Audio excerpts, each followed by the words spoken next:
Hello, everybody, and welcome back to the Rob Talks podcast. And this is episode 24.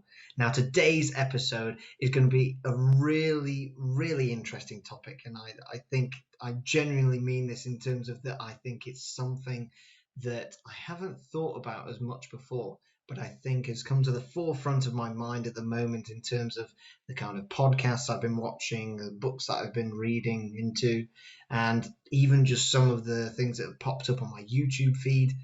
And it is all to do with the fact that life is a contradiction.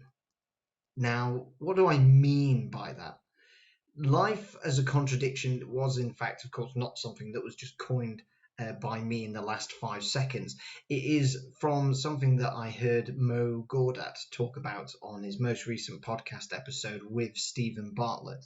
And it was an absolutely fantastic episode. And one of these key things he talked about was the fact that life is a contradiction. And it got me thinking of what does that mean?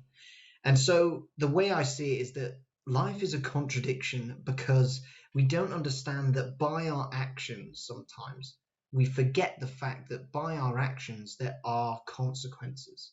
That if you go to an extreme length to go a certain way, there's going to be consequences on the other side. There never isn't really a situation where you go one way without there being the potential consequences that can happen on the other side. Now, these consequences, if we're looking at it as very much like this way is the positive way, this way is the negative way, then there can be a lot of negative consequences that can happen according to some of our actions. But of course, in some cases, the way that we choose to do things in life can also give us positive consequences. It can give us outcomes that are really positive. And so the reason why life is a contradiction is because too many times we think that we're just doing the positive, that we are taking this career choice, we are doing this thing for our relationship, or I am pursuing this new skill or something. I don't know what it would be, but if you are aiming that way in terms of that you think it's just going to be positive, then that realistically is the wrong mindset, because you have to understand that the contradiction side of it means that there will be negativity. So I think the simplest way to sum this up is to give an example down. So make it something as simple as that I want to change my career. I want to change my career into acting. Now, acting is something that I used to do and used to do a lot at school. So there's something behind it. There's something behind the decision and the reasoning of that I want to go and do that. And so I then go ahead with acting with this mindset of thinking about all of the positives. It's an opportunity for me to be on stage again. It's an opportunity for me to sing, to dance, even though I don't really want to dance, to act, to be able to have fun and have the adrenaline of performing in front of an audience. Maybe there's even the potential of being in films, of being in theatre, of being on the West End. There are so many positives that could go from that side of me pursuing an acting career, just if I want to do that tomorrow. But the thing that we don't realize is the other side of that.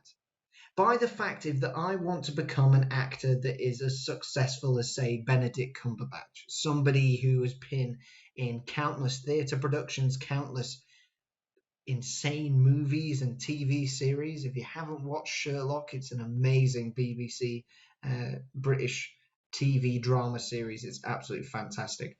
I highly recommend it. But if I wanted to try and reach his level by switching my career up tomorrow, I know for a fact that there is going to be consequences. There is going to be something on the other side of the scale. Because if I tip the needle so much that I want to just go for acting and entirely for acting, and I'm not focusing on anything else in my life, what do you think is going to happen? I'm going to be stressed because I'm having to work myself ridiculously hard. I would probably have to go and do a new degree. I would probably have to go and do hours and hours and hours to get myself back to even the level I used to be at.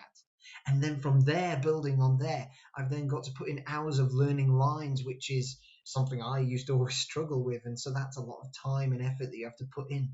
There's all of the consequences on my mental health. There's the consequences on my relationships with people, of that I wouldn't be able to speak to my friends. I would probably barely speak to my family because I'd be constantly focused on this singular thing of that I needed to become as good as Benedict Cumberbatch, or at least I needed to pursue this career of acting. And the fact of that there's also the consequence of that it couldn't work, that it may be that I don't fit up to the expectations that I set myself. I expect that I want to become as good as Benedict Cumberbatch and be in theatre productions and be in Marvel movies or whatever. But if I don't meet those, then what does that mean as a consequence for my mental health or even my passion for acting? There are so many things that we don't consider within the one action of that I was wanting to go into acting, but I wasn't considering all of the consequences that would happen by doing that. Now, hopefully, as an example, that makes sense in terms of that if we pursue something within our lives, we have to expect consequences. And that's something that we don't add up enough, especially when it comes to our mental health. Because so many times I've had conversations with people of where you may be struggling with your mental health and you may be feeling depressed or you may be feeling anxious or you're just struggling at the moment with your mental well-being. And that is something that, of course, many people experience. But very few people add up the answers to why. And very few people do that themselves. And I think that a lot of the time, it can be something as simple as I'm feeling depressed or I'm feeling anxious. And they're not realizing that that is due to consequences from them, for example, pursuing their university studies to an insane degree, to the point of that you're not talking to your friends and you're not talking to your family and keeping up those relations. You're not allowing yourself me time to relax. You're over focusing on the fact that you just want to get this distinction, you want to get this top grade, whatever it may be, this first in your degree. And that sole focus is meaning that you're not realizing how much that is actually damaging you or how much that is affecting you as an individual. And it can be both in your mental health, but also in your physical health. So many times we don't add up the fact that our goals or even our actions can then have these hefty consequences that hit us hard. And a lot of the time, probably the easiest example that I feel like any university student can relate to is burnout. When you get burnout from overworking for coursework or overworking and stressing for exams and revision, when you get burnout, that's the true tipping point. That is where the needle has turned so far and you going and pursuing this direction of trying to revise for your exams, trying to make sure that you know everything, trying to make sure that you have completed your coursework to the scale of a perfectionist. You then eventually break the scale and tip over the edge. And that's when we get burnout. It's probably one of the few examples in life of where we push it so far that we then realize that happens. And too many times within a multitude of aspects within our life, even within our physical health, so many times it's so easy for us to push the needle, to keep going that way until something triggers, until something happens. You keep eating unhealthily until you get heart disease. You keep, I don't know, not looking after your skin until you get skin cancer. Now, that's quite extreme examples, but it's a case of that sometimes we wait too long to see something that hits us in the face to make us wake up and realize, oh, I don't actually have any kind of balance. And I think that that is the key within all of this. Mo Gawdat speaks about this in terms of that life is like a pendulum and we have to find the point of balance. We have to find of where that we can find that moment in the middle that means that we aren't pushing ourselves so far that we're going to make ourselves ridiculously stressed and ridiculously anxious or depressed or whatever it may be. I'm thinking very much from a mental health perspective, but that it's pushing ourselves to that point of burnout. But also, we don't have to go the other way in terms of being so fearful of that could happen, or this thing may happen, or that we basically do nothing. And then that means we don't get to fulfill these amazing things of happiness and purpose and meaning and all these amazing things and success that could happen on the other side of the pendulum. We have to find where our balance lies. And I feel like something that really clicked with me when I was thinking about this was, in fact, my studies in second year. So in second year, just to clarify, I'm sure there are many people that don't know what I did in second year, but let's just say I did a lot. I had my university coursework, which anybody who goes to Loughborough University who does design, Loughborough is one of the best design schools in the UK, and there's probably a reasoning for it in the fact of that we are pushed as individuals, and you're pushed to work hard, and you're pushed with levels of coursework to try and see how great of a designer you can become. And so consequently, you have coursework coming over and over and over again. It's very little breaks and very much just deadline after deadline after deadline. And then on top of that, I decided to run a society that is called Enactus.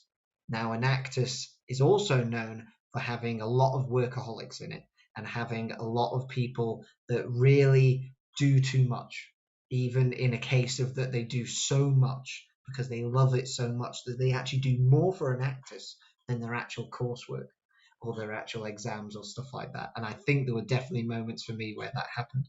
And on top of that, I was running a project within Enactus and making sure that that was working. I was involved in multiple little startups, including a business consultancy called Househack.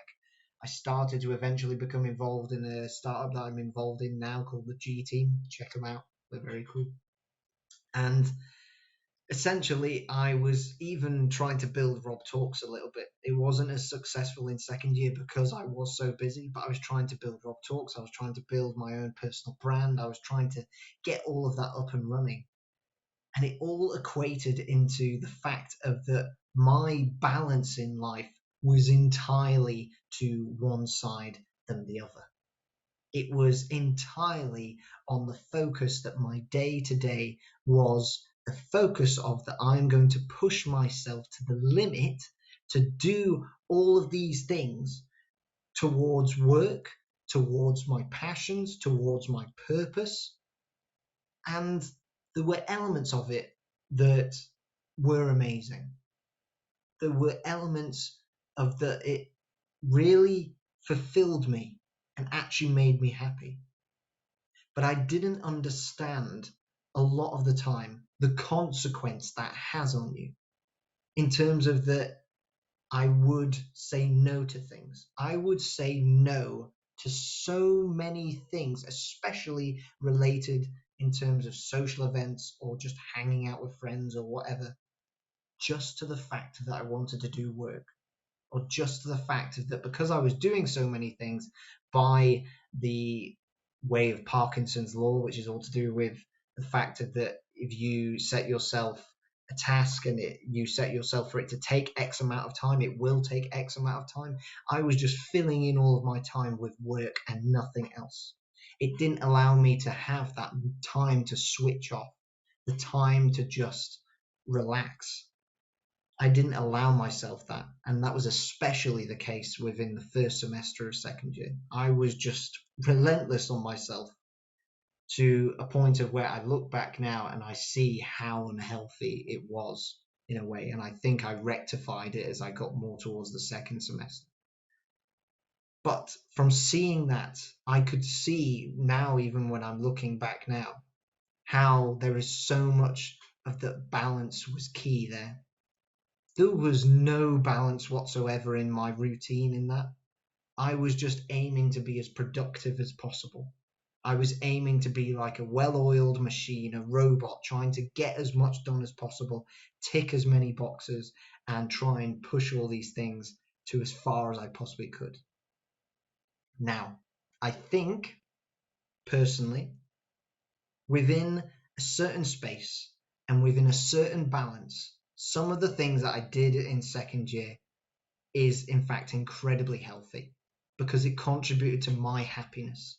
It contributed to me feeling like I was fulfilled and that I was fulfilling my purpose and I was doing meaningful work for a greater, bigger cause for my why. And that's why I pushed myself that far. But I also understood that I pushed myself too far and that there are probably so many things that I could have changed just to allow for myself that time to go on a run, to even have the time to do nothing, to just relax, to watch a film, to lay in bed and just have a nap. Whatever it was, I didn't allow myself that time. And consequently, I faced the consequences. By the point of where we got towards, as it always is a bit tricky anyways in the winter, but as I got towards Christmas, I didn't feel great. I was really enjoying the work I was doing, but it was taking its toll in terms of stress and in terms of feeling slightly depressed. But I would say overall, compared to when I felt depressed before, it wasn't that bad. But ultimately, this was a lesson for me. And really, for me, hits home of why life is a contradiction. If you want to become the next world champion, if you want to achieve outrageous goals, I am not the person here telling you to stop yourself from doing that. If anything, I have some crazy goals and visions and dreams that I have in my head, and that I'm forever taking steps day by day to try and fulfill those dreams and ambitions that I have. But I'm trying to do it in a way that is healthy, and I'm trying to do it in a way that is balanced. And I think as really is a solution from all of this of trying to work out whether you are pushing yourself too hard or whether you're not recognizing the consequences of your actions and what you're doing in your day-to-day life, or what you're pushing yourself so far to do, whether it's to do with your career, whether it's to do with relationships, your health, physical and mental. It would be having the time to have self-awareness. So taking 5 minutes, 10 minutes to just write down, why are you doing X? Why are you doing Y? Why are you doing Z? Or consequently from that, why are you feeling this way? Trace back, why are you feeling this emotion or this feeling or this way in your physical health, in your mental health? Find a way to trace back why you think that is.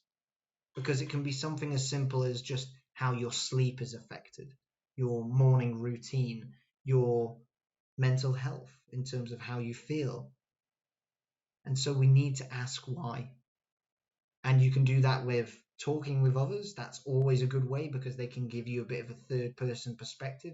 But ultimately, you can do this yourself as well. I fully believe that you can because it works for me. And I know there must be other people out there that it will work for as well. But there is something within all of this of, why am I even talking about the fact that life is a contradiction? I'm sure there are some people listening who are kind of like, well done, Rob, you've worked out that balance is the key and that the balance is an answer for so many things, and balance is what we need to be able to actually look after our mental health. But there is an added thing in all of this, in the fact that balance equals happiness. And that's something that we don't realize. Because when we over pursue something and we don't accept the consequences, or we don't know what those consequences are or why they're happening.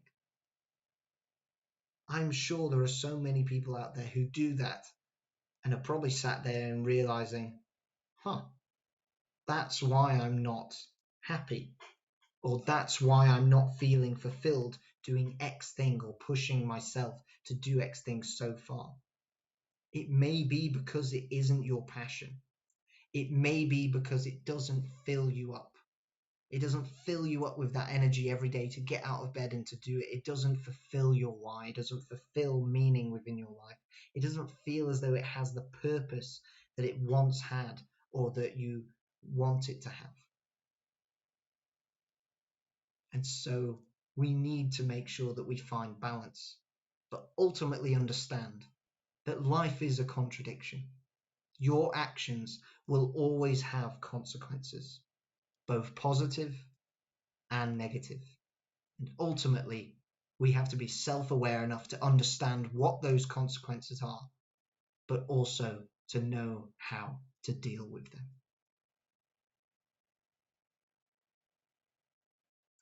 You have been listening to the Rob Talks podcast. Thank you so much for listening, and I will see you next week for the next episode of the Rob Talks podcast.